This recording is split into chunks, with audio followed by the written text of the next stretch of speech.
नमस्कार प्रणाम दोस्तों, आज हम एक प्यारा सा चुटकुला गीत लाए हैं।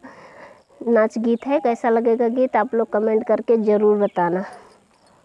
काहे ऋषियाना मोरे राजा मोर गौना कराई के, काहे ऋषियाना मोरे राजा मोर गौना कराई के, गौना कराई के, हाँ गौना कराई के, काहे ऋषियाना मोरे राजा मोर गौना कराई के, गौना कराई के घर में बैठाई के, गौना कराई के घर में बैठाई के,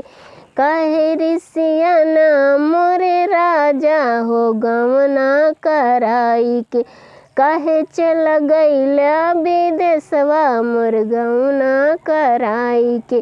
काहे ऋषियाना मोरे राजा मोर गौना कराई के,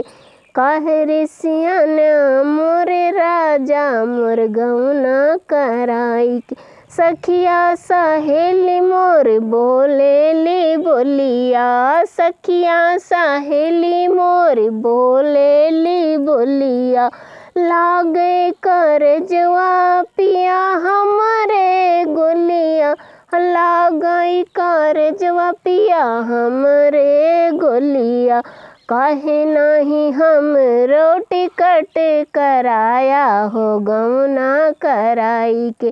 काहे नहीं हम रोटी कट कराया हो गौना कराई के, काहे ऋषियाना मोरे राजा हो गौना कराई के, गौना कराई के घर में बिठाई के। गीत कैसा लगा आप लोग कमेंट करके